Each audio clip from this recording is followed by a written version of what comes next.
Good morning, grade 8. Good morning, Sir Erwin. It's nice to see you again. Okay, before you take your seat, kindly remain standing for the opening prayer to be led by Mr. Jaden Valero.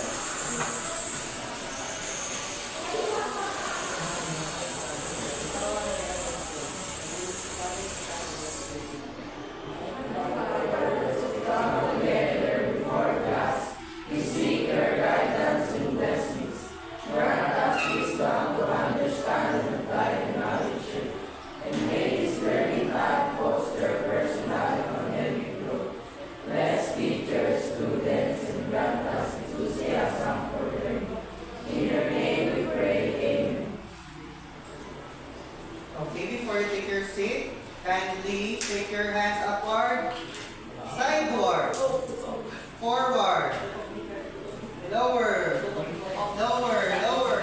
Kindly pick up the small pieces of papers under your chair and align your chairs properly. Okay? You're set? Okay? Okay, before we move on, who are our absentees for today? Yes, Mr. Secretary Regine? Okay, very good. No one is absent for today. And moving on, let us have a recap of what we have taken up last time. Last time, we talked about acceleration. And as you can remember, there are two factors that affect acceleration. What are those two factors? Yes, Robbie? The two factors, can you please complete the sentence? That affect are? Okay, force and mass. How does the force applied affect the acceleration of the object? How does the force applied affect the acceleration of the object? Can you please elaborate more? How does the force applied affect the object's motion or acceleration? Yes, Jaden. Force is directly proportional to acceleration. Meaning to say?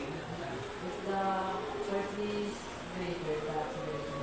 Okay, if the force is greater, the acceleration is greater. If the force is smaller, the acceleration of the object is smaller. Meaning to say that the relationship between force and acceleration is, again, as mentioned by Jaden, is direct proportionality relationship. How about mass? How does mass of the object affect its movement or acceleration?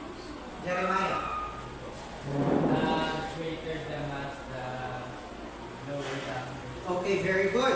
The lower the mass, the lower the acceleration. Objects with greater matter contains greater mass has lesser acceleration, or it is difficult for us to accelerate. So the greater the mass of the object, the greater the force is required in order for us to make that object accelerate. Okay? So now we will move on to another topic, which is about mechanical energy. Can you please read our learning competency on the board?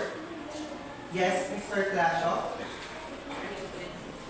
Kinetic energy as the movement of objects, particles, and potential energy or as energy stored due to motion of objects or particles. Okay. Can you please repeat? Yes, Thunder. Describe kinetic energy as the movement of object or particles, and potential energy as energy stored due to position of object or particle. Okay, we will talk about mechanical energy. Specifically, the two forms of mechanical energy as mentioned in our learning competency. What are the two types of mechanical energy mentioned in our learning competency? There, yes, Trixie. Kinetic energy and potential energy. Take note that these two are forms of mechanical energy. What are these two again? Forms of mechanical energy. When you say form, it can be changed to another form. Okay? You can transform kinetic to potential or potential to kinetic. They are both forms of mechanical energy. Now, as mentioned in our learning competency also, how do we how do we describe kinetic energy? Based on our learning competency there. Can you please write under the word kinetic energy? Describe kinetic energy as, or kinetic energy is the energy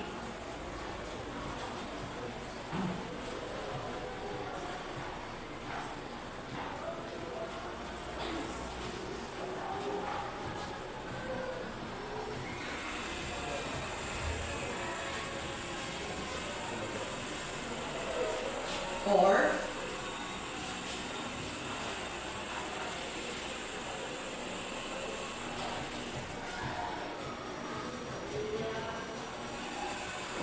okay, very good.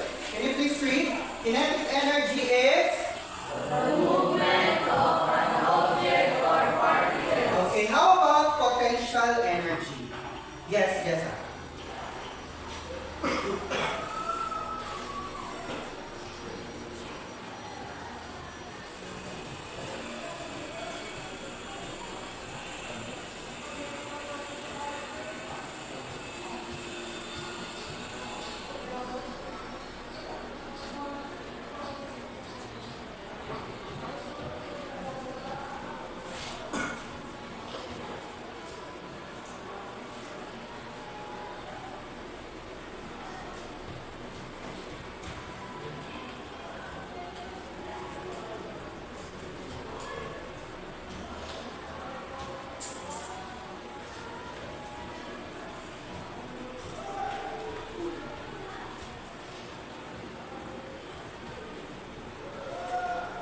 Okay, very good. So, can you please read? Potential energy is? The energy stored due to the position of object or particle. Okay, let's make it more clear, okay? When we say kinetic energy, it is the energy that moving object or particles contain or has, okay, or have. So, when I'm walking, am I containing kinetic energy? Because I am an object that is moving. How about the particles of air in our surroundings? If these particles are moving, does it contain kinetic energy also? Yes. As long as there is movement of object or particle. If I drop this chalk, will it move? Yes. Okay. So when I drop this, does it contain kinetic energy? Yes. Yes, because it exhibited movement. Okay? Do you understand? So there are two factors that affect kinetic energy. When there is movement, meaning to say the object is moving with a speed, right? With a speed, right? So what's the symbol of our speed? Letter V or velocity, okay? So these are the factors that affect your kinetic energy. What is the other factor? When you say particle, the amount of matter is the mass, okay? Very good.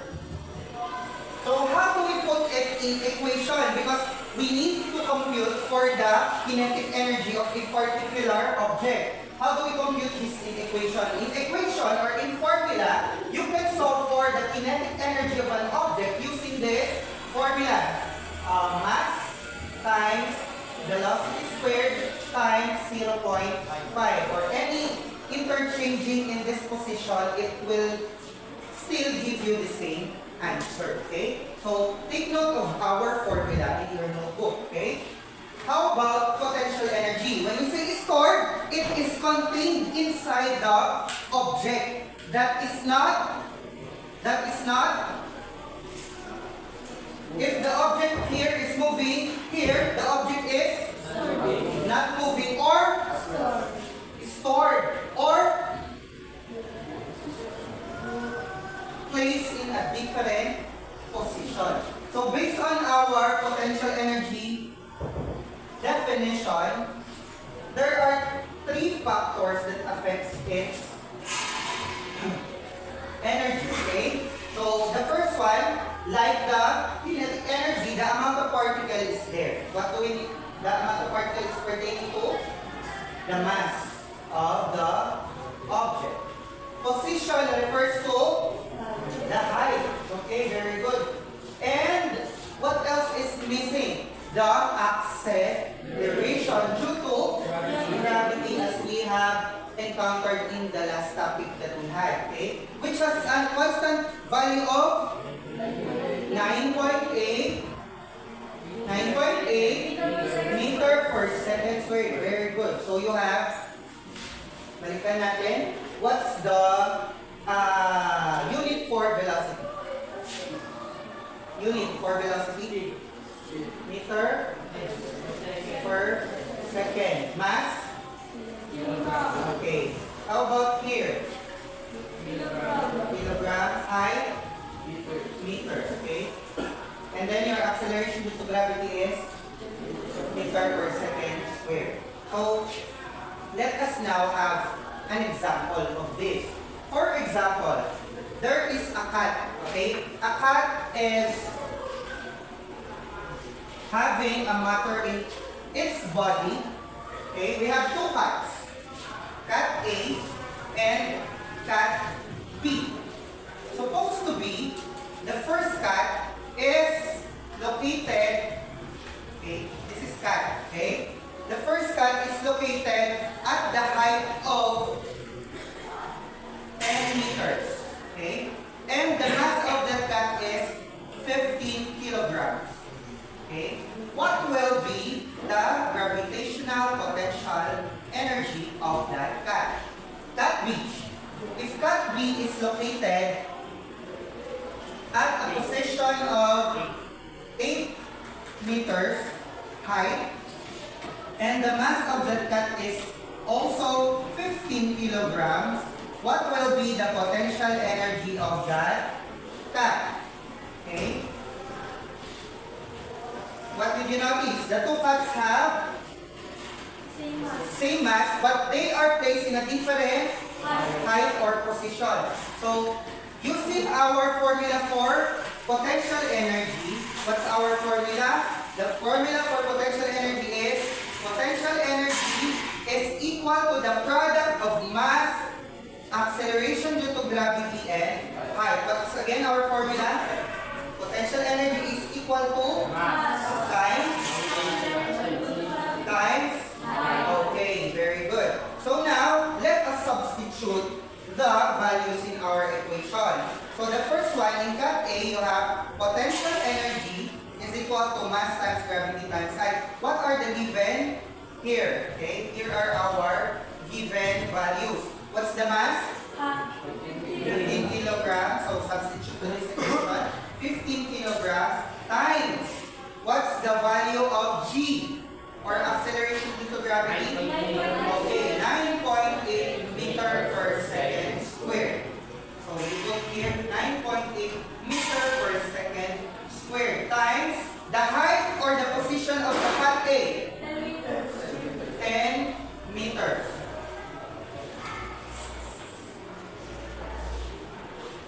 (15 times 9.8). Can you solve this? 15 times 9.8.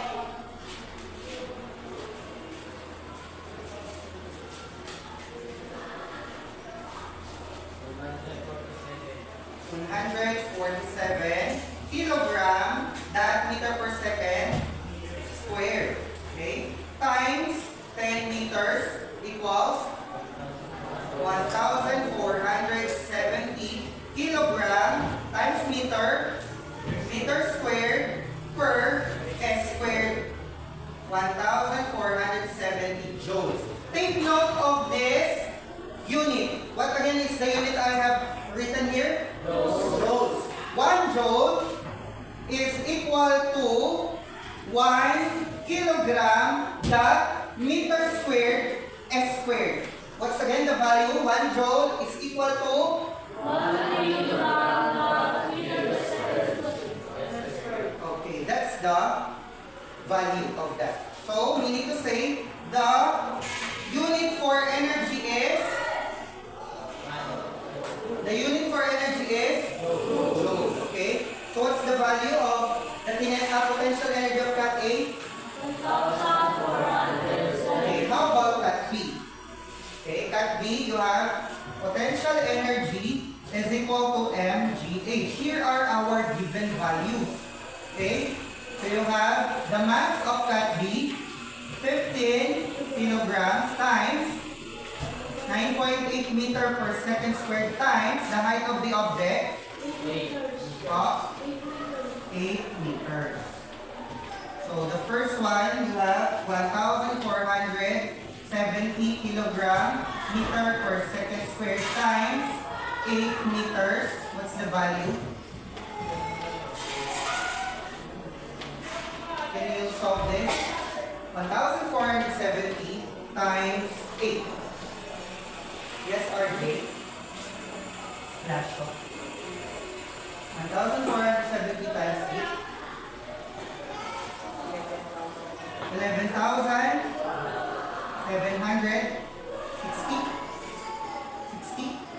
kilogram meter squared is squared. What will be our final unit again? 11,760 joules with the symbol of letter J. Okay, very good. That's the value of potential energy. So if we compare the potential energy of cat A and cat B, which one has greater potential energy? And what is the factor that affected that particular difference in their potential energy? Yes, David. Who has greater potential energy and what could be the factor that affected its kinetic energy, potential energy? Who has greater 1,470 or 11,760? Alin po ang mali? Ito po ay 1,000 lang, hindi 11,000. Who has greater? Cat? Cat A, 1,470, 1,700. Can you solve this again? 1,470. 147 lang to. 147 times 8 meters is 1,176. How about the first one? 1,400. Who has greater potential energy? Troy? Who has greater potential energy?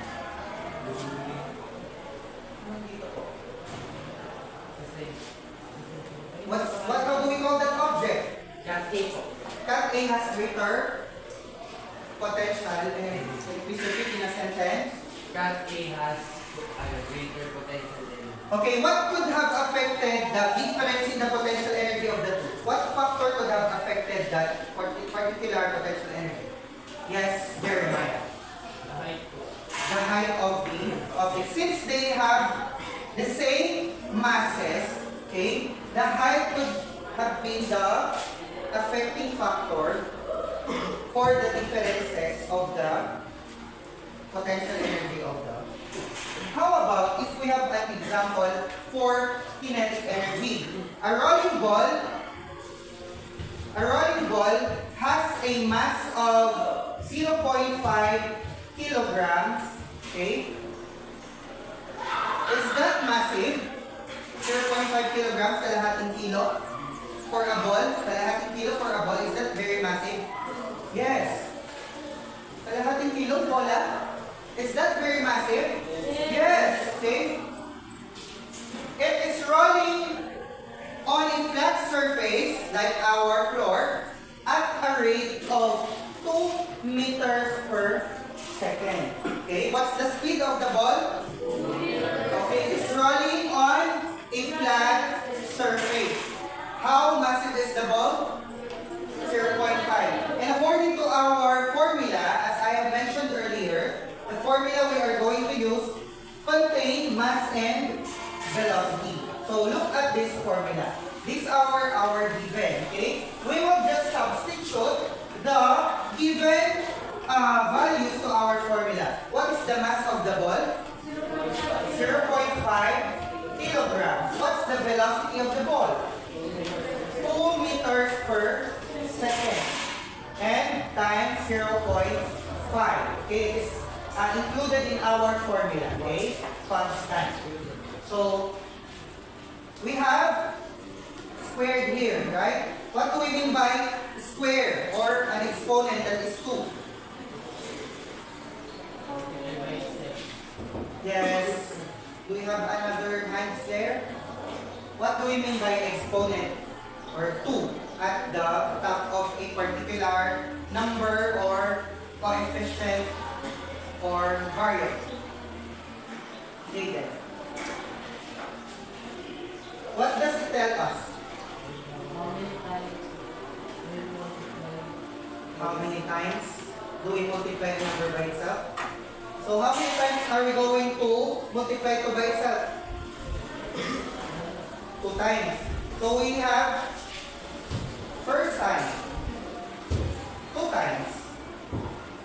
Diba? How many times? When you say how many times, the first time you multiply by itself, and the second time you multiply by itself. Right? So how do we define exponent again? Robbie?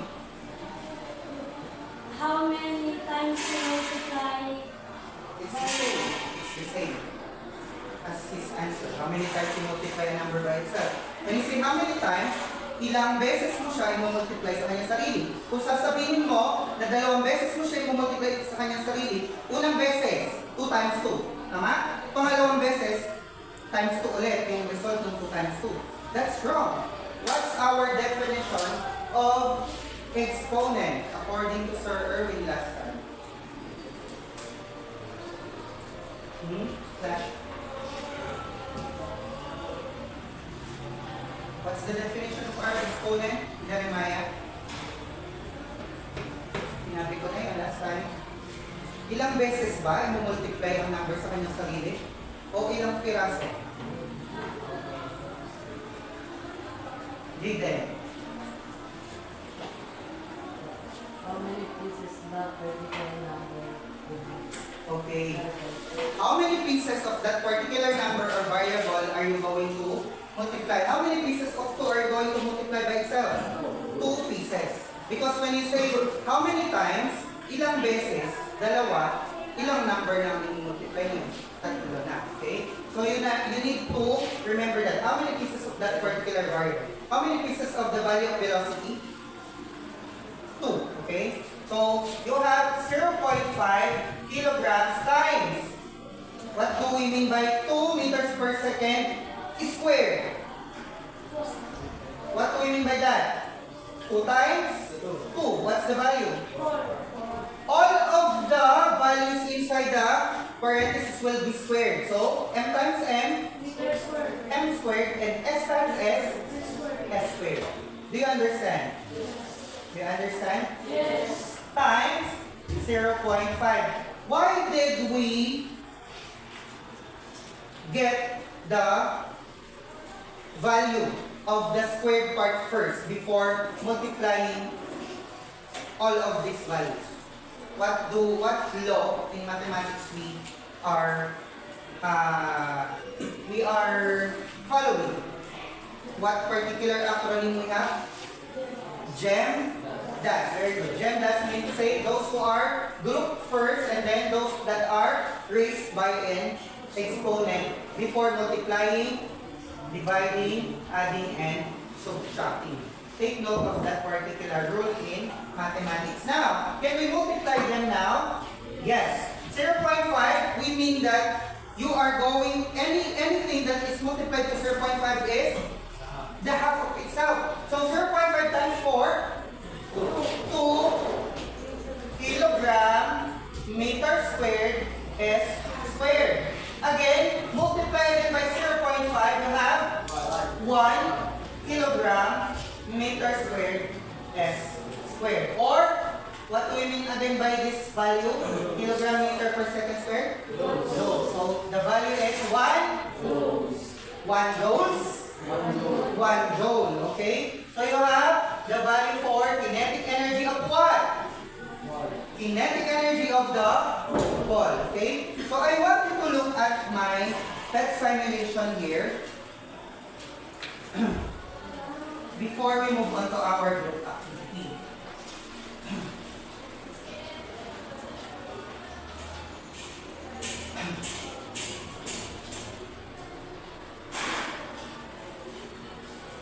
So I will be grouping you into 3 groups, okay?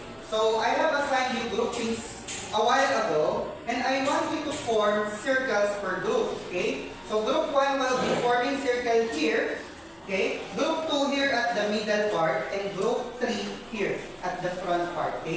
So group 1 and group 3 at the front part, circular arrangement, and then group 2 at the middle, at the back part.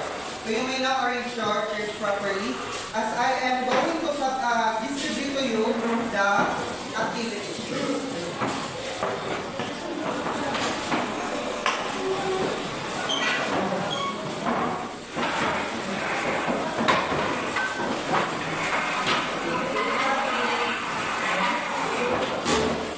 Okay, can you arrange your chairs properly?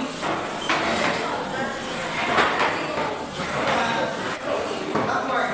Group 3 in front. Okay. Upward.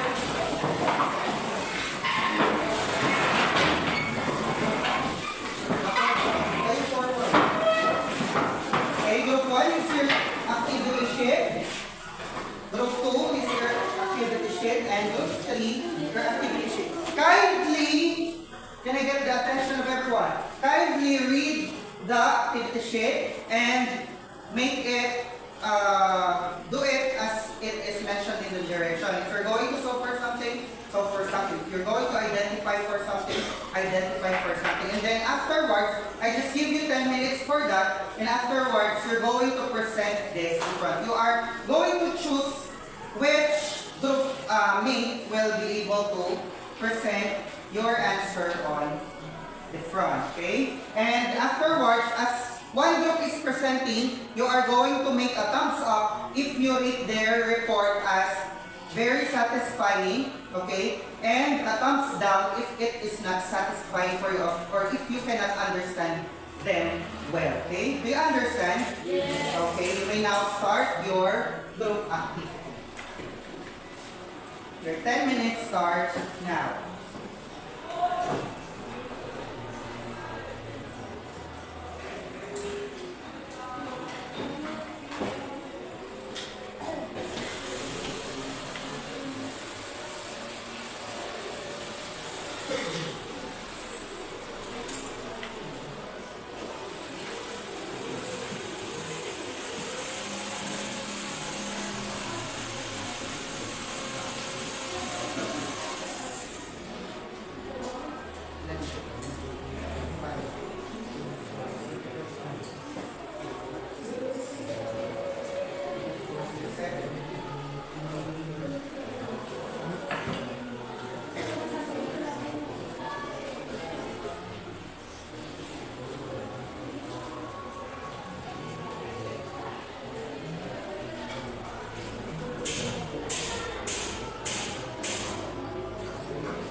the group name. Okay? So group 1, group 2, or group 2. Are you done, group 2? You can do the claps if you're done already. Okay, the first group to finish will have the first chance to present. Okay?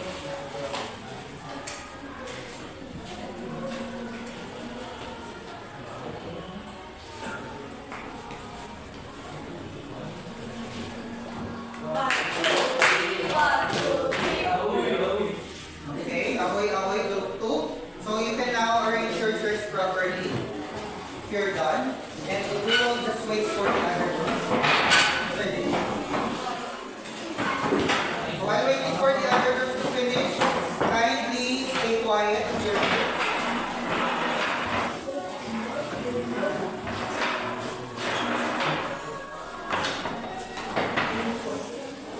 okay, our group 2 secretary has a very good time management on the board. So you should learn how to write legibly, clearly, neatly on every medium, such as board, notebooks, papers, okay? In order for us to easily understand your lectures.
Okay, very good. Group 3, you are the second to present.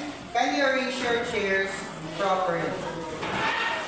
Since that group 1 is having a hard time about their activities, so let's give them additional time for their activity to be finished. And now write on the board your solution in order for us to arrange your chairs properly. Go back to your proper sitting position. So the first to present will be group 2, followed by group 3, and then group 1.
Okay, again, while we're waiting for their solutions on the board, may I remind you of our rubric for today, okay, in their presentation.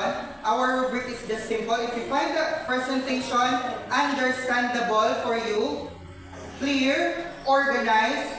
What are we going to give our classmates? Thumbs up. A thumbs up. Can you do the thumbs up? Yes. Okay, and thumbs down if you find it difficult to understand or unclear. Okay? So, maybe ask Mr. Peñano. Mr. Peñano, do you find it hard to read the writings on the board as one with visual condition? No? Okay. So, Mr. Peñano can read clearly the materials on the board. So, that's why he is placed on the front side of our classroom. I hope we are not leaving you behind our lesson. So, you find it here? Yes. Okay.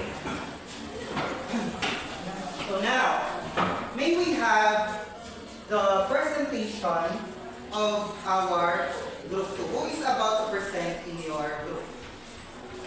Okay, just a simple introduction of your group or the problem or the situation that you're going to compare and identify which one has the greater or the least potential energy. Let's just wait for Jessa to finish writing on the board.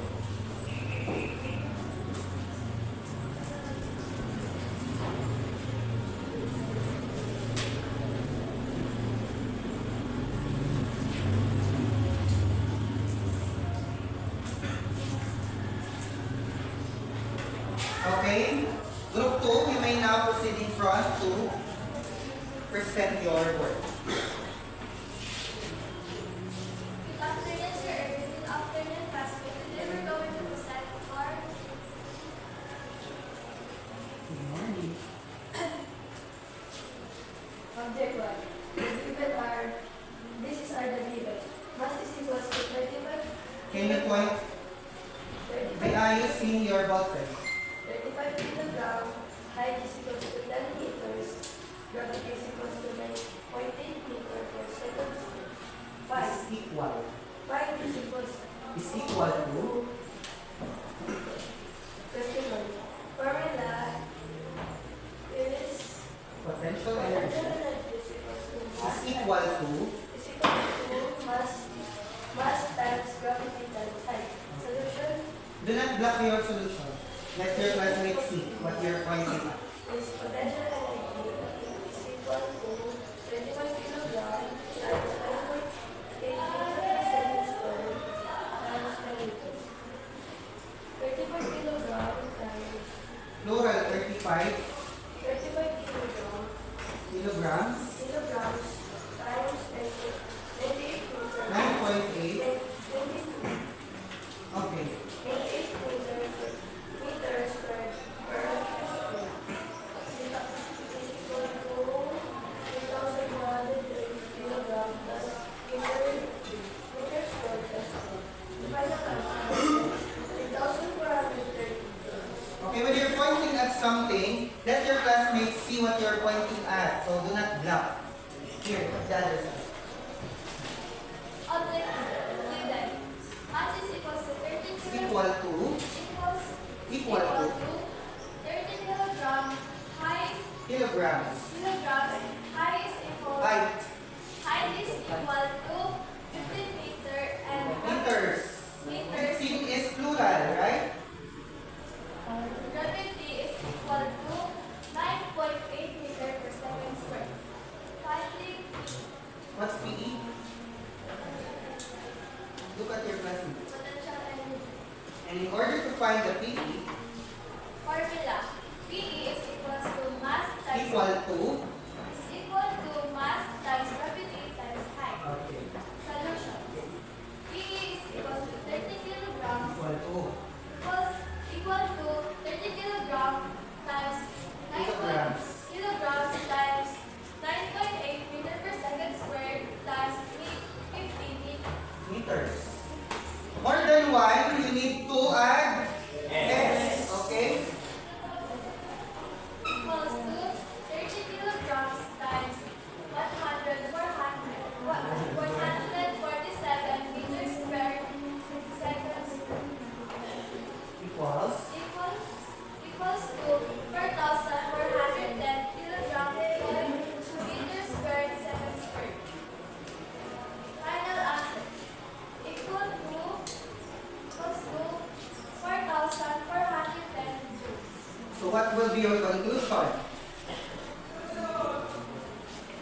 who has greater potential energy? In complete sentence. Face your classmates. Object 2 has a greater potential energy. Because Because object 2 has 4,410 joules, while object 1 is 3,430 joules. okay, what factors could have affected their potential energy? Their height and okay, very good. You may now take your seat. Let's give them a round of applause. So what will be your judgment for them? Okay, a thumbs up. Very good for group 2.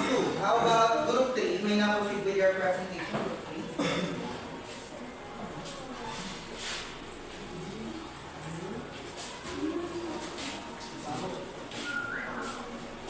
Okay, the time is running. You may now start. Listen, guys. Good morning, Sir Irving. Good morning, everyone. We are the presenters of Group T, and here is our problems, and it will be explained by my teammate Ate. Kirby is a 45 kilogram moving at a speed of 2 meters per second. And the given are mass, velocity, and kinetic energy. The mass is 45 kilogram and the velocity is equal to 2 meters per second. And the kinetic energy is 0.5 times mass times velocity squared. And find the kinetic energy. And the formula for kinetic energy is Face your classmates. mass times velocity squared times 0.5. And here are our solutions. Kinetic energy is equal to 45 kilogram times 2 meter per second squared times 0.5 is equal 45 kilogram times 2 meter per second times squared is equal to 4 meters squared per second squared. 45 kilogram times 4 meters squared times per second squared times 0.5 equals to 180 kilogram times meter squared Use per ball pen to second point your squared. answer. Meter squared Use your left hand. Left hand. times 0.5 is equal to 90 kilogram times meter squared per second squared, and the kinetic energy is equal to 90 joules. And for our second given, we have a mass of 40 kilograms, a velocity of 3 meters per second. And here is our solution. 0.5 to the product of 40 kilograms to the product of 3 meters per second squared. Right. 0.5 to the product of 360 kilogram, that meter, that meter squared, that s squared. And we have a total of 180 kilograms, that meter squared, s squared, or 90 joules. 90 joules.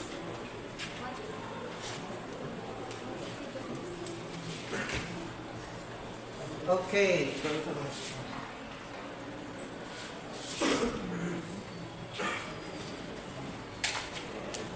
Or 180 joules.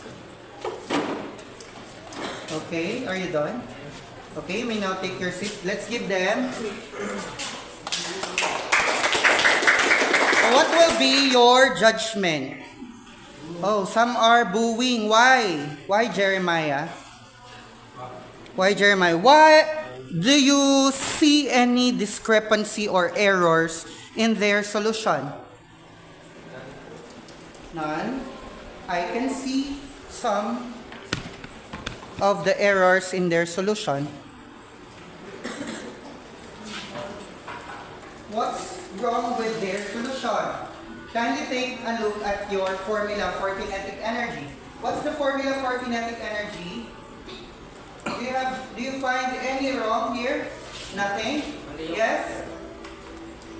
The 0.5 is at the last part. No, I told you a while ago that even if you interchange the multiplicands, right, it will give you the same answer. Do you find it has difficulties or discrepancies? None. Okay? So their answer is correct. Okay? I'm just clarifying something. It seems that Robbie is not listening. Okay? So the answer is correct. So which one, Kirby or Ethan, has greater kinetic energy? Is it 90 or 180 has greater kinetic energy? So who has greater kinetic energy? Okay. What could have been the factor that affected their kinetic energies? Yes, Sander? The mass po. The mass and Velocity. velocity. Both of the mass and velocity are of different values, right? So that could have affected the kinetic energy. So last but not the least, we have group number 1. Leaders group, you may now proceed in front to present your work.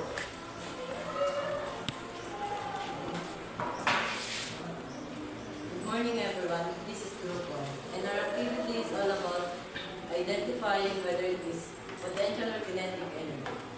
Number 1, a bike going downhill. This is an example of kinetic energy.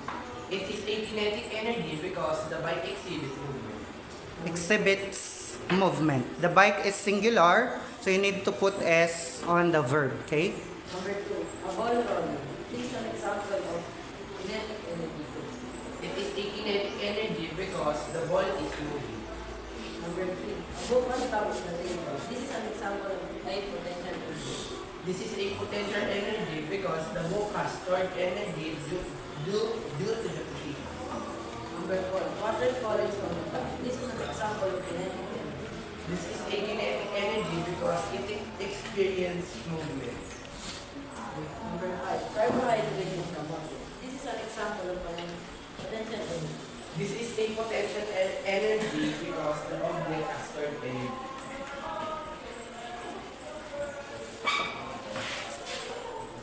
Okay, very good. Group 1. So group 1 is able to identify and describe kinetic energy and potential energy based on the given examples. Okay? Take note of the last example that they have mentioned. Kamote containing carbohydrate. So that contains kinetic, potential energy because of the stored chemical in it. Okay? And do you understand their report? Let's give them a round of applause. What must be your judgment for them? Okay, it's a thumbs up. Very good for group 1. So I hope you have understood our topic for today. And now, I'm going to share to you, okay, I'm going to show you one of the simulation that I have prepared for you. It is a PhD simulation in physics. What can you say in, what can you see in the simulation? What can you observe in the simulation? Anyone for the group? Observe the simulation. What is happening in the simulation, Troy? A kid is playing skateboard. Okay, someone is playing skateboard.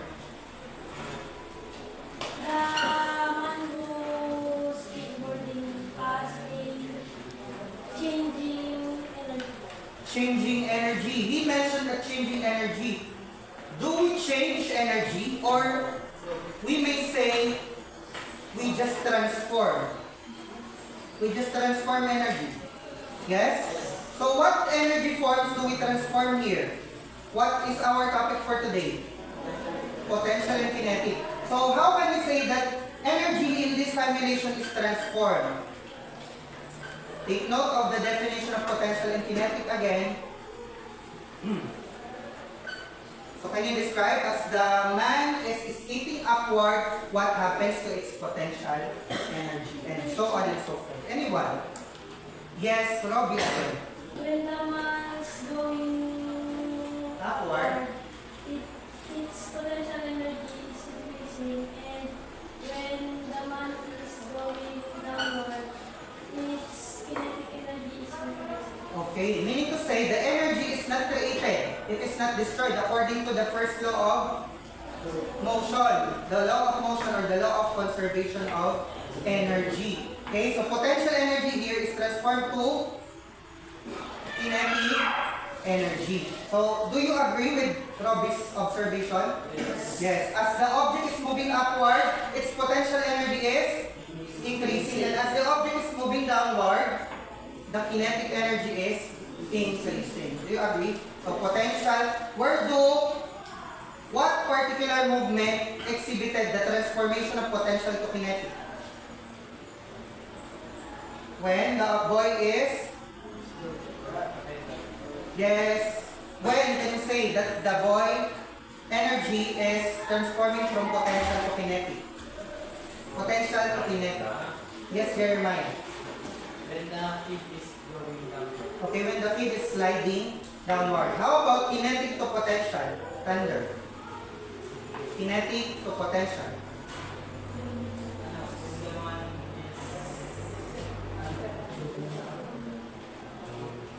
Going upward. Do you agree? Yes. So, do you understand? So, energy can be transformed from potential to and kinetic to. So, to summarize our topic for today, so when I move this chalk upward, what does it contain?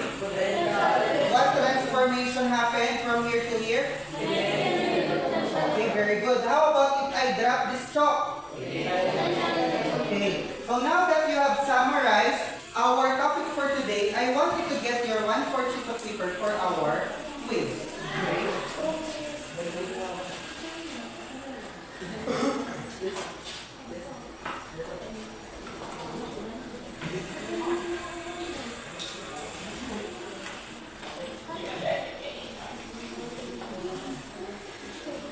Okay, we have 3 parts of our quiz. We have multiple choice, we have true or false, and fill in the blanks. Okay, so let's move on to our first one. Number 1, what type of energy is stored in food and fuel? A, mechanical energy. B, chemical energy. C, nuclear energy.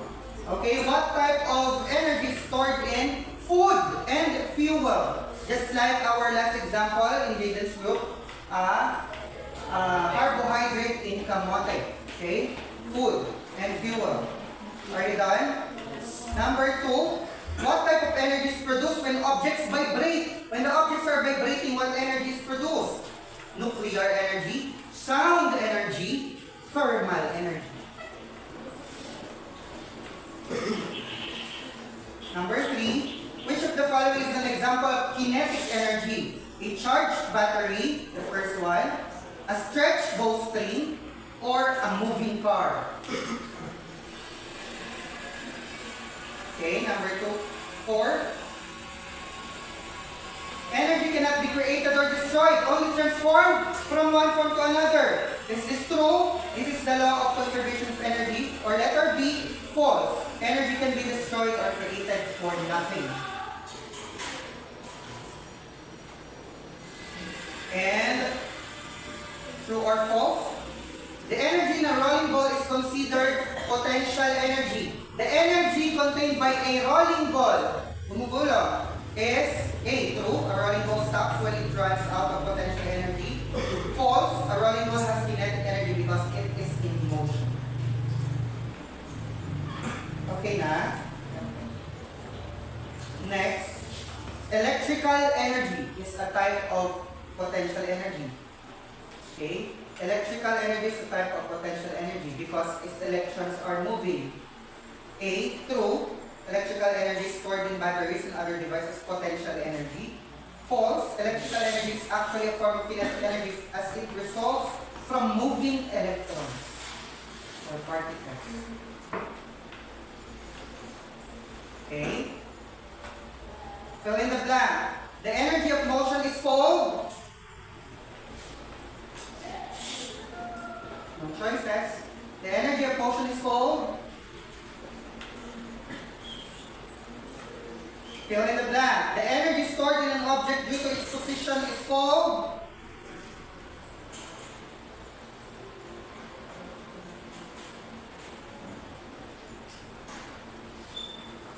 Fill in the blank. The sun is the primary source of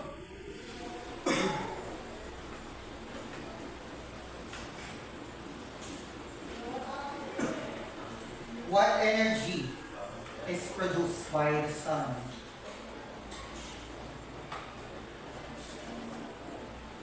Okay? Kindly exchange your papers with your seatmates.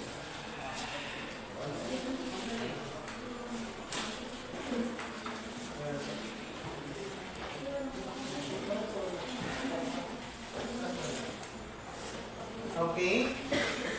Number 1, letter B. Number 2, letter B. Number 3, letter C. Very good. Number 4, true. Okay? Number true or letter A. Number 5, false or letter B. Number 6,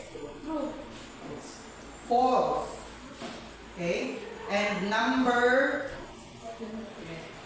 bakit false yung number? Ang electricity ay gumagalaw ng electrons. It means moving kinetic energy. Next, number 7, kinetic energy. Number 8, potential energy. And number 9, heat or radiant energy or thermal energy. Okay? So let's have the item analysis. Okay? Who got 9? Who got 10? Who got 9? Perfect score of 9. Who got perfect score of 9? 1, 2, 3, 4, 5, 6, 7, 8. Uli. Who got perfect score of 9? Okay, how about 8? 7. Wala na. 6. Lower than wala na, no? So very good. All of us got 80% or higher of the expected score. So very good, everyone. And let's call it the day. You may bring your materials that I'm going to send you later, just like the rubber band, the matchbox, and the used plastic bottle cap, in order for us to use it in our activity tomorrow. So since we do not have any student who will undergo the remediation activity, all of us will proceed to our next activity tomorrow. So let's call it a day. Goodbye, grade 8.